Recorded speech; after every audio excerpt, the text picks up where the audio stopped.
Welcome to Hood Champion Boxing and Sports. And boxing, you find a way to win or you find a way to lose. So Golden Boy, back at it, still trying to hang in there, putting on main events.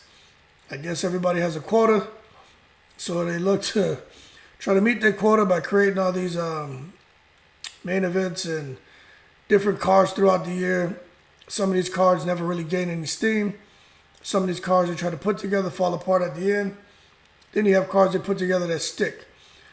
Barely, but they stick. One of those cards in this case that's barely sticking, I think it's only because they're fighting on the zone, is with Zurdo Ramirez.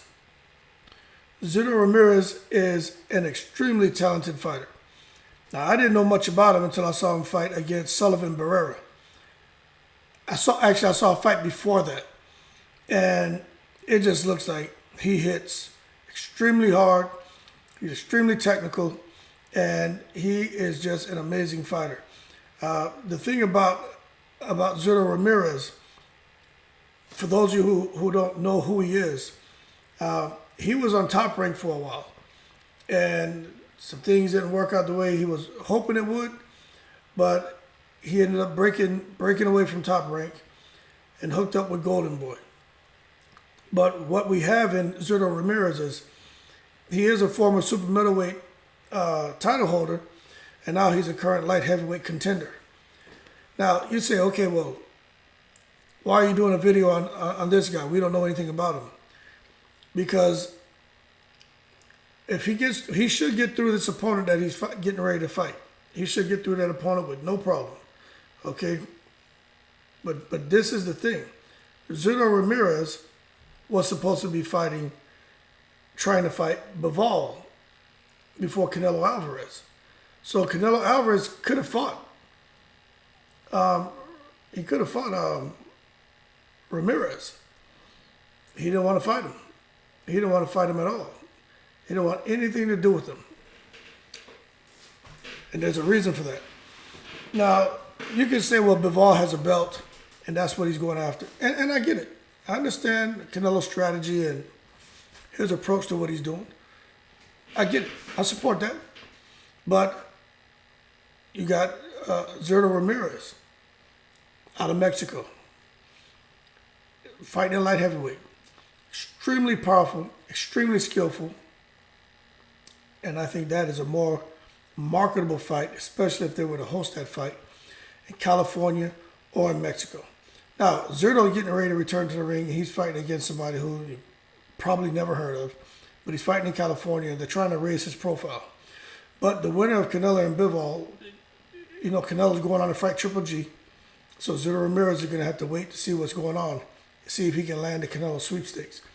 But he doesn't have much to offer as far as titles and stuff like that.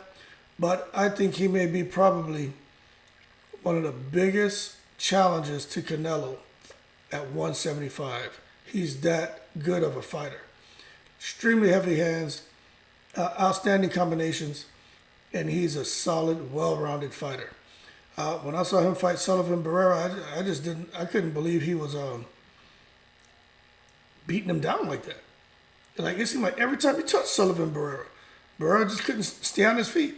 Now, true, Sullivan Barrera has been through some wars. He's taken his share of damage. Sullivan Barrera and there's another guy, man, who he always shows up in fights. He has braids in his hair. I seen Peter Quillen knocked him down about 35 times.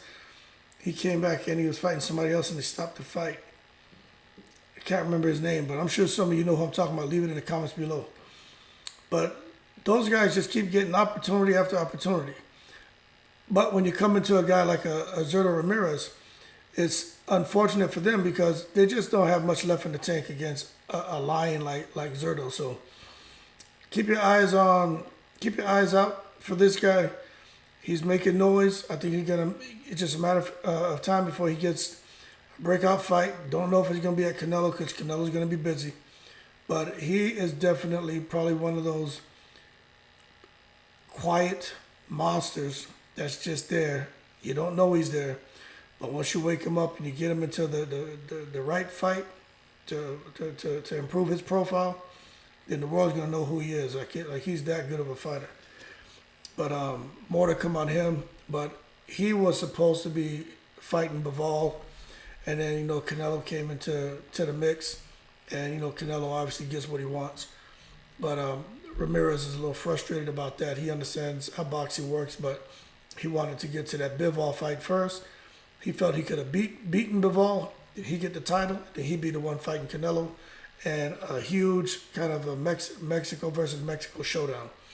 But that's not happening now. So again, just wanted to put this on your radar. Outstanding fighter. I think he and David Benevediz, two problems. And matter of fact, he and Benevediz are huge problems. And that fight between he and Benevediz may be a better fight than Canelo and Benevediz or Canelo and Zurdo. I'm not saying it won't be a bigger fight because of the money, but I'm talking about a better fight stylistically. These two guys there's no one going to be walking with a high guard, and they're going to bang. And Zurdo and Benevediz is a big boy. That's the fight I would like to see. Zurdo and Benevediz. But as of right now, Zurdo seems to be focused on 175. He's done with the super middleweight thing and everyone trying to get the damn Canelo sweepstakes. But he may have to go down and fight Benevediz, or Benevediz come up and the two of them get it on, and then the winner emerges. And then now you just totally lock out Jamal Charlo.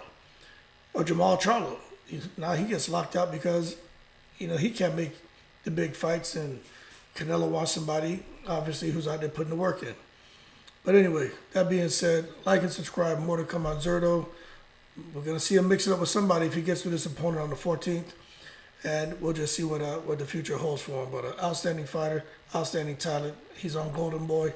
Hopefully they can get him to big fights. If not, who knows what's going to happen with him. But anyway, thanks for the support. Like and subscribe. Shout out to the veterans. I'm in the breeze.